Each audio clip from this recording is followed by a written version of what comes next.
Bien-aimés frères et sœurs, vous connaîtrez la vérité et la vérité vous affranchira. Ça, c'est pas moi qui le dis, c'est la Bible qui le dit.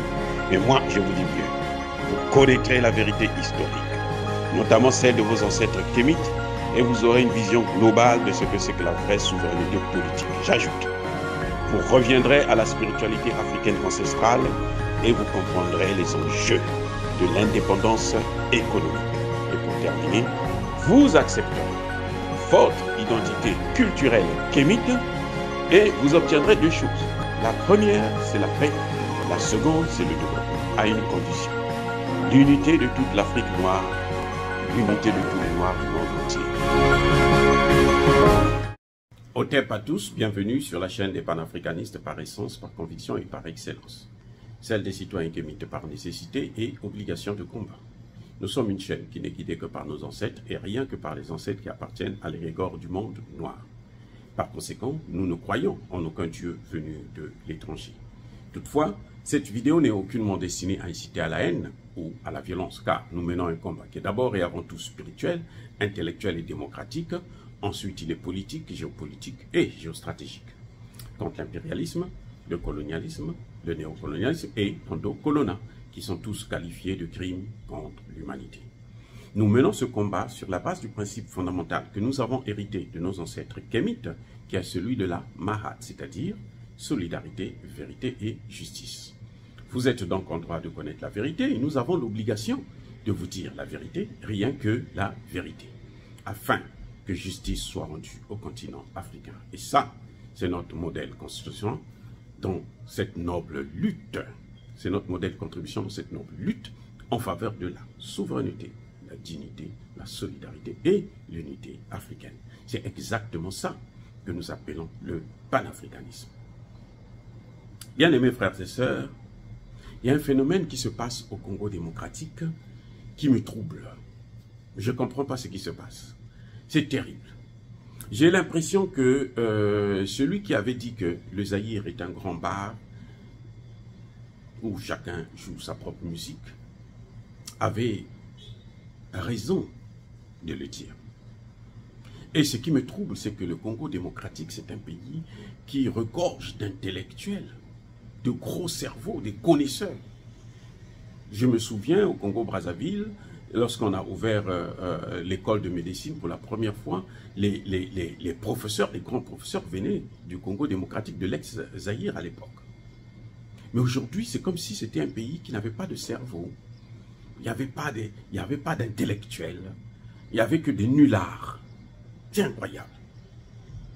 Il y a quelques mois, le gouvernement va dépenser près de 80 millions de dollars pour recevoir le pape. C'est-à-dire que les préparatifs là, hein, nettoyer les routes, la décoration, là où il va s'asseoir et autres. 80 millions de dollars. Et on ne compte pas les dons, les cadeaux, parce qu'il vient, c'est pour ça. Il n'est pas venu. Il n'est pas venu pour autre chose. Moi, je ne peux pas, je ne vois pas. Vous allez me dire qu'il est venu pour prier? Quelle prière? Mais le cardinal là qu'il y a là, qui est au Congo démocratique là, ou les cardinaux là, les évêques là, les pasteurs là, leur travail c'est quoi? C'est pas prier. Qu'est-ce que ça a donné? Rien. Pourquoi lui il va venir prier et puis sa prière va donner quoi? Jusqu'à preuve de contraire. Regardez, il est venu prier. Ça fait combien de mois? La situation ne cesse de s'aggraver. Jean-Paul II était là-bas. Le même Jean-Paul II qui est à l'origine de la chute du mur de Berlin, de la dislocation de l'ex-URSS. Vous savez qu'il a joué, il a mis de son poids. C'était lui le diplomate de la destruction de l'ex-URSS, la dislocation de l'ex-URSS. Il est venu là-bas. Qu'est-ce que ça a donné? Rien. On appelle celui-là encore, qu'est-ce que ça a donné? Rien. Et ça ne donnera rien. Vous pouvez le faire venir là-bas. Vous pouvez le déloger de Rome là, pour venir à Kinshasa là. Il peut habiter là-bas, dormir là-bas, manger là-bas, faire tout ce qu'il veut. Là-bas, là, ça ne va rien donner. Donc les Congolais ne prendront pas leurs responsabilités. Il n'y a pas que ça. Tout récemment, les les musiciens organisent un concert. Ils remplissent le stade. Un stade de plus de 20 000, 30 000 personnes, ils remplissent ce stade-là. Les gens viennent, ils dansent, ils boivent, c'est la fête. À côté, leurs frères et sœurs sont en train de mourir. On est en train d'occuper leurs terres. Le Rwanda a dit que l'Est là, Kagame dit que l'Est là du Congo démocratique là, c'est pour lui. C'est une partie du Rwanda. Et ils sont en train de danser. Il y en a qui quittent même le Kinshasa là. Ils vont au Rwanda pour danser avec les Rwandais, faire danser les Rwandais, dire « Ah, vous êtes beaux, vous êtes bien, c'est formidable ce que vous êtes en train de faire dans notre pays. » On est en train de piller les matières premières. J'ai l'impression que on a affaire à des gens qui n'ont plus de moralité. Ils n'ont pas de moralité. Ils n'ont pas d'empathie. Ça n'existe pas. C'est incroyable. Quand je grandissais en Afrique,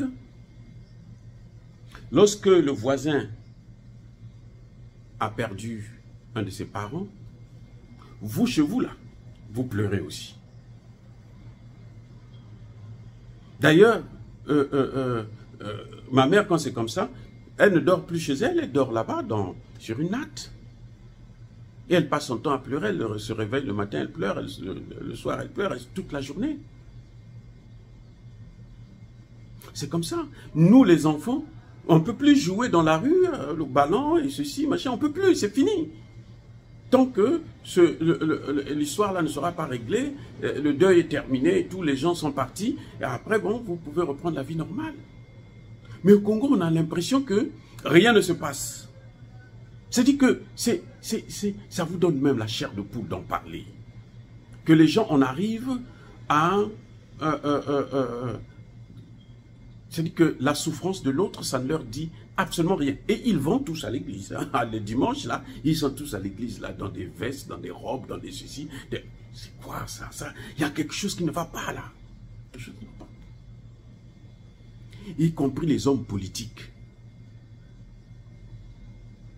Le président de la République en premier, il faut le voir toujours, la fête. Il va organiser ses fêtes, des banquets, des ceci, des cela. Il va organiser des grandes séances avec des cardinaux. Ils vont fêter.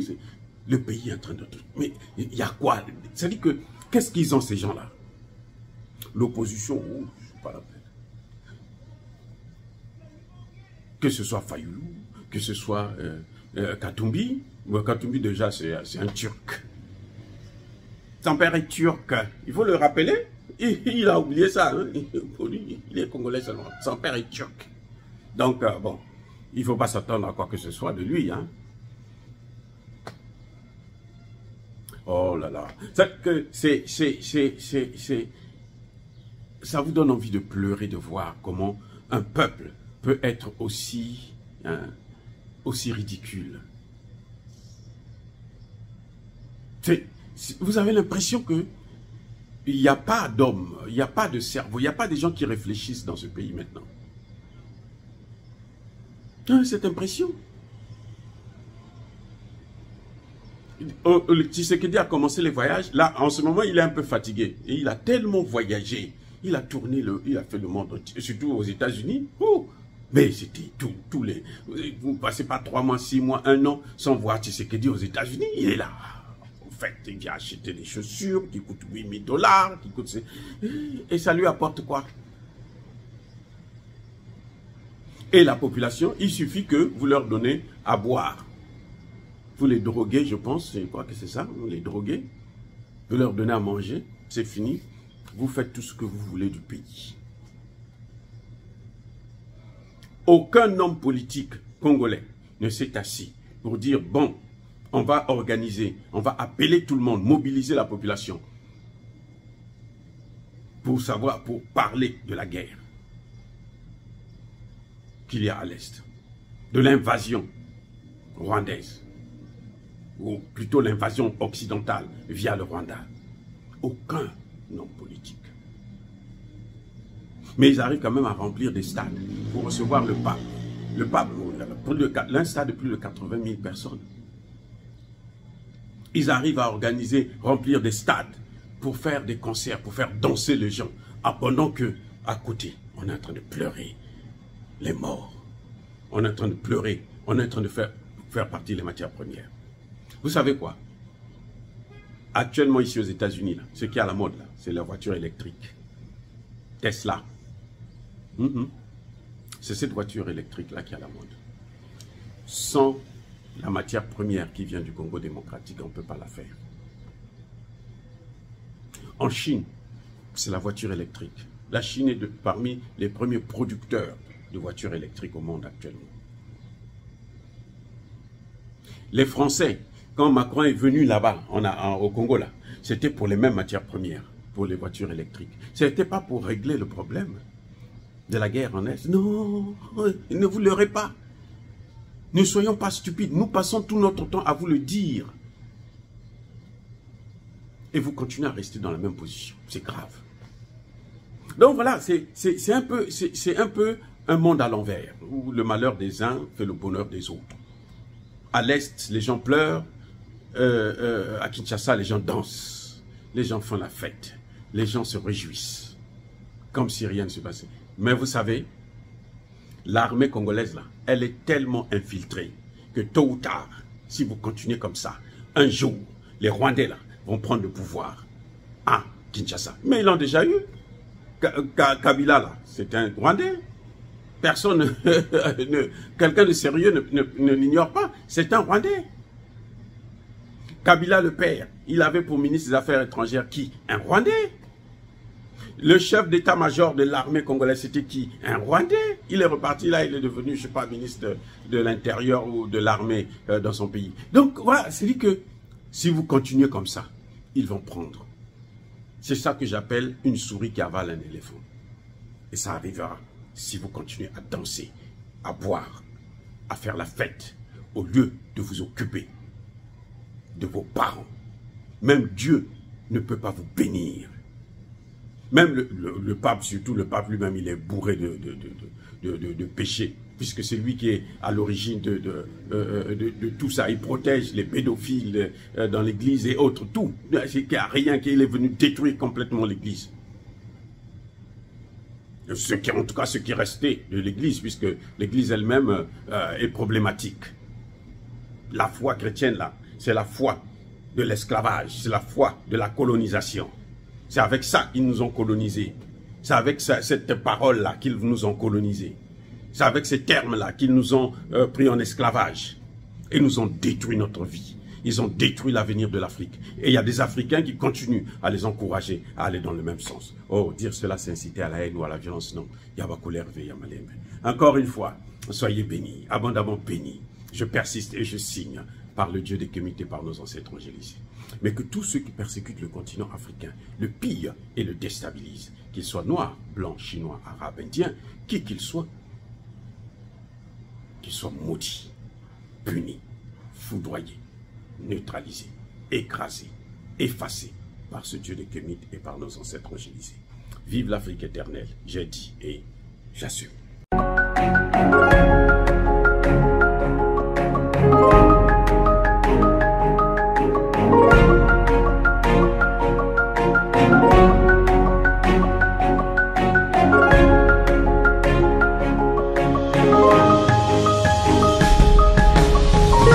Eux, ils marchent par la foi et non par la vue. Mais moi, je vous conseille vivement de marcher par la connaissance scientifique et historique, notamment celle de nos ancêtres kémites, par les 5 sens et par l'intelligence. À vous, à Pierre.